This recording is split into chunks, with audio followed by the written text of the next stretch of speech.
lo que nos ha sucedido el fin de semana, el fin de semana, lo que le ha sucedido a muchos puntanos, es algo que incluso ha impulsado al defensor del pueblo, o no sé bien cómo es la figura, de defensor del público o algo así, en Buenos Aires, a pedirle al gobierno, quítenle la concesión a Edesur. Es evidente que Edesur no quiere seguir operando la red de energía eléctrica desde la mitad de la capital para el sur de la provincia de Buenos Aires, ¿no? ¿Por qué? Y porque la gente se quedó sin luz, sin energía eléctrica, no pudieron ver el partido. Bueno, eventos similares en Córdoba, ¿no? También con muchas protestas.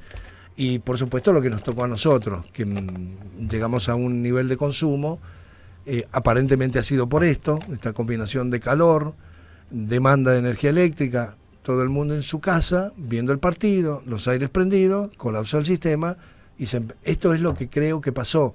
No lo sé, ahora vamos a hablar con alguien de Edesal, pero lo que ayer los oyentes nos decían, llamábamos a Edesal y nos atendía una máquina. Que pedíamos que viniera un equipo técnico y en algún momento te decían ya está por ir y nunca aparecieron. Y hoy vamos a tener 37 grados, ¿no? Es el pronóstico que tenemos, ¿no? 37 grados, sí. A las 4 de la tarde, y juega la Argentina una semifinal.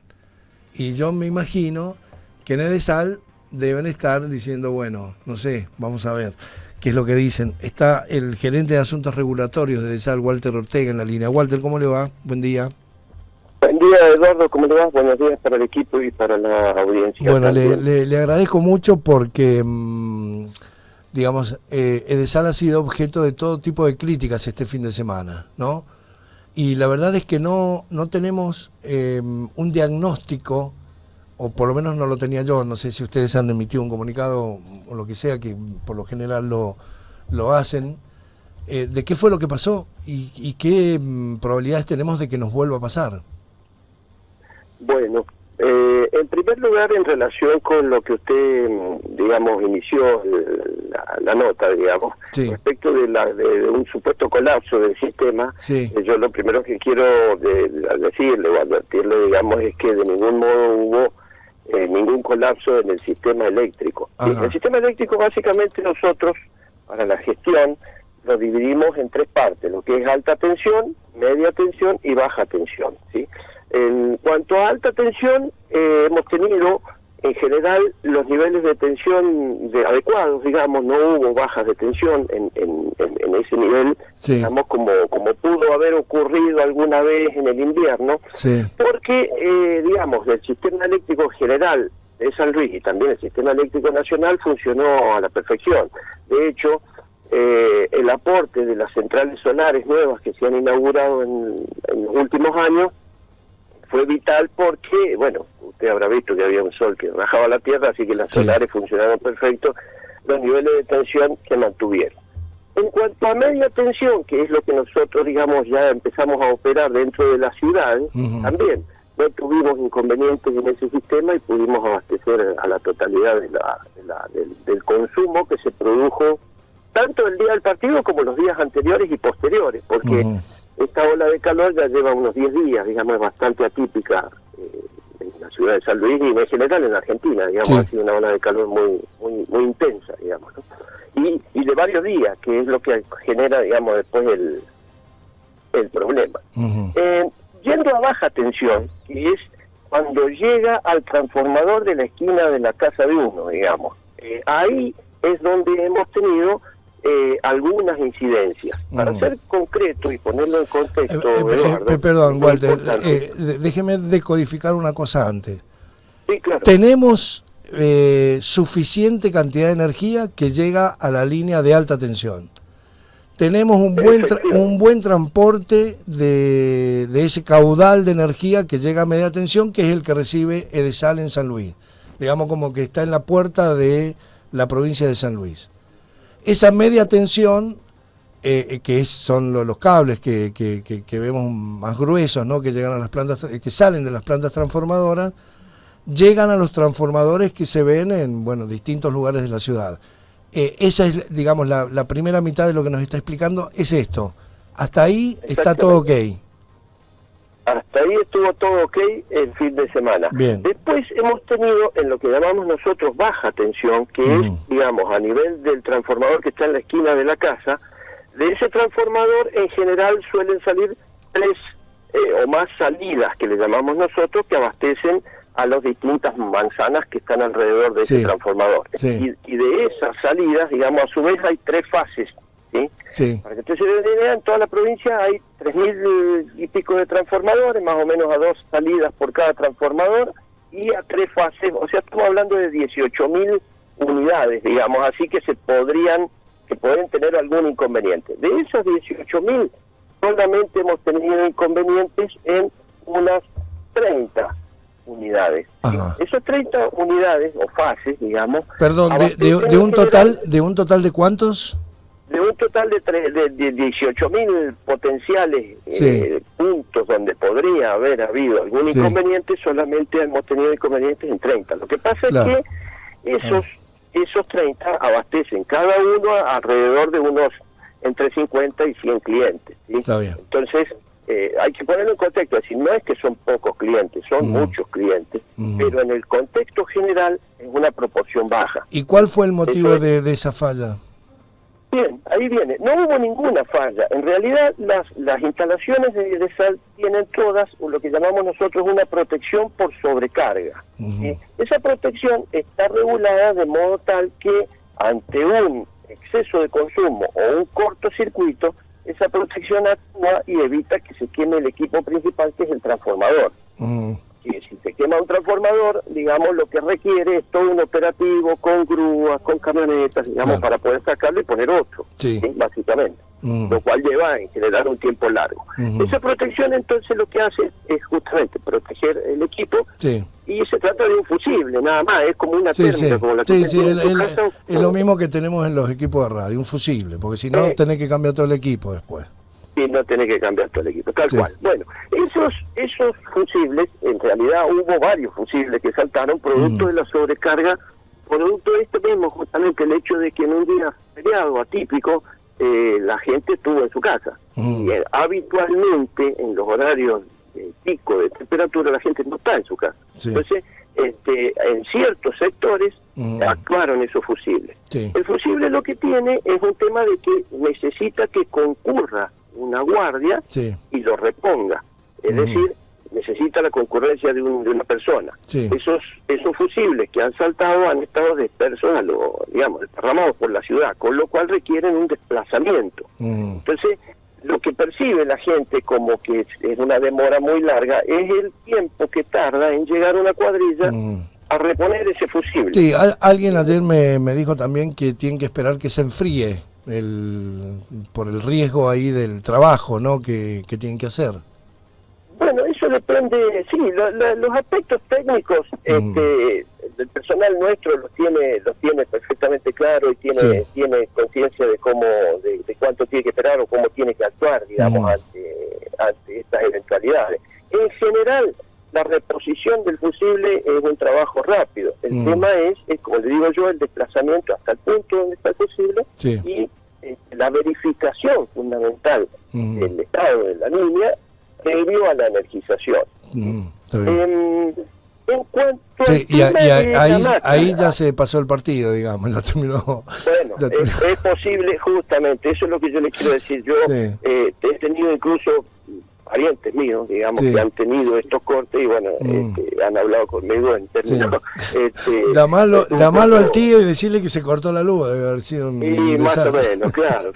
Bueno, acá hay gente que me escribe y me están dando algunas claves que yo resumo. Primero, algunos vecinos de 2 o 3 barrios que me dicen que ayer cambiaron el transformador, por ejemplo en el barrio 70 Viviendas.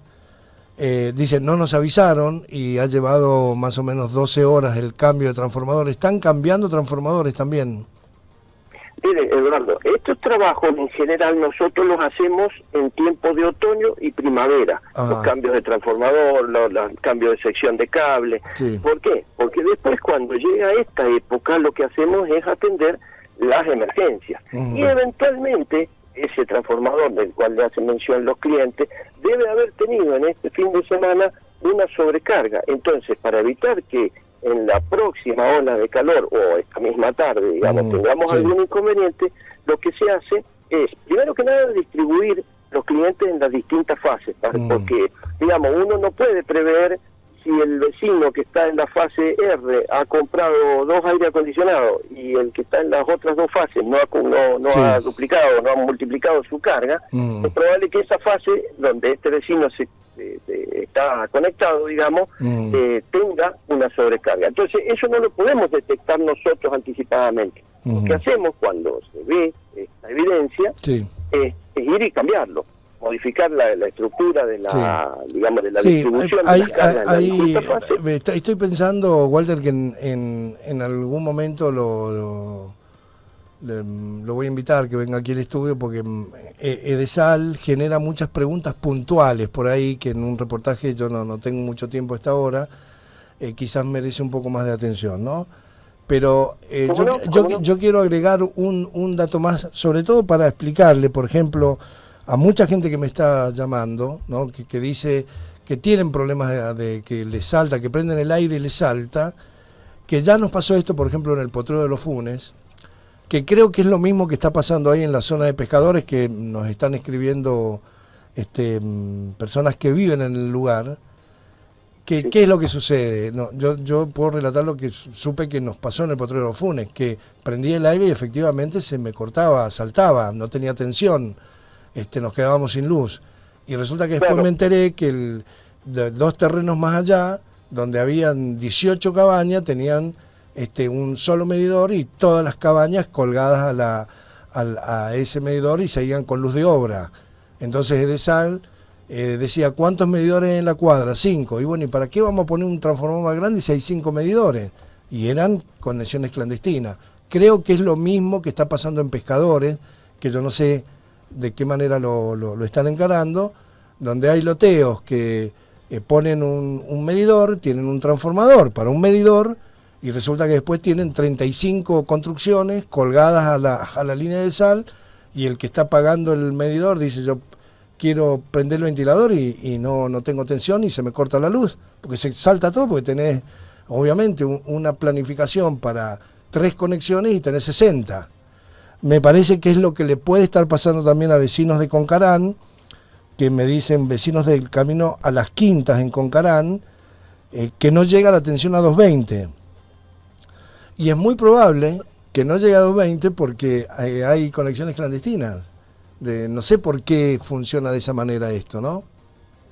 Mire, nosotros tenemos una estimación estadística, por supuesto, basada en las evidencias, digamos, respecto de cuánta carga es lo que corresponde asignarle a cada suministro. Sí. Aproximadamente nosotros le asignamos, digamos, un valor de 4 kilowatts por suministro. En función de eso, se dimensiona la estación transformadora, la subestación transformadora, y se le deja siempre una holgura que es cercana al 20% para cuando eventualmente aparezca alguna conexión clandestina o eventualmente aparezca una sobrecarga que no teníamos prevista. En general, todas las instalaciones de Edesal tienen una holgura de aproximadamente el 20%, que es lo que yo le digo que nosotros revisamos permanentemente en tiempo donde estamos, digamos, relativamente tranquilos, que viene a ser la primavera y el otoño, y donde se acomodan, digamos, anualmente el estado de las instalaciones a esas estimaciones de carga.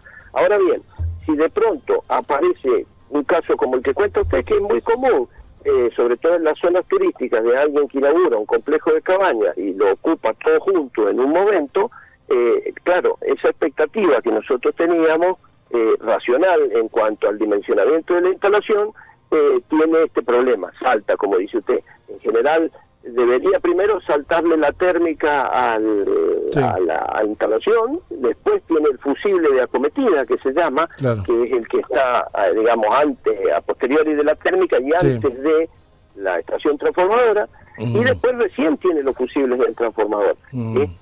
Lo que ha pasado también mucho este último fin de semana es lo que nosotros llamamos reclamo puntual, que es el que le salta el fusible de la acometida. ¿Por qué? Porque incorporó evidentemente nueva carga que no tenía el año pasado. ¿Sí? Entonces, ese fusible de acometida, que es un solo cliente, requiere también el desplazamiento de la guardia para reponer un solo fusible. Bueno, y realmente nos ha pasado, claro, Eduardo, que del total de las incidencias, digamos, que hemos atendido este fin de semana, aproximadamente 300 eran que no habían visto la térmica. Es decir, era la térmica interna de la casa, digamos, ¿no? Sí. Con lo cual eso conlleva, digamos, un tiempo de desplazamiento, y por eso es la demora. Y es un poco la sugestión también, ¿no? De decir, se cortó la luz, que nos cortaron, Edesal nos cortó la luz y bueno, te saltó porque, no sé, tendrán mala descarga a tierra algún aparato o algo. Una cosa más, Walter, le agradezco que nos dé esta posibilidad, porque el teléfono está al rojo vivo de la gente que pregunta, ¿no? En realidad dos. La primera, obviamente Edesal es una empresa grande, con muchos departamentos, usted tiene a su cargo una parte, si se quiere, técnica, pero yo me parece que hay una queja de la gente respecto de la atención en el teléfono. No es que sea mala, sino que no los atienden, que es una máquina, que no tienen con quién quejarse, que les dicen una cosa y después sucede otra, que hacen un reclamo y le dicen ya vamos y tardan mucho en llegar. Ese frente, digo, pensando en este martes 13 con Croacia y soñando que no vamos a jugar el sábado sino el domingo con el pronóstico que hay. ¿Cómo lo están, no sé si lo están modificando, cómo se lo están planteando? Mire, Eduardo, el tema de la atención telefónica funciona así.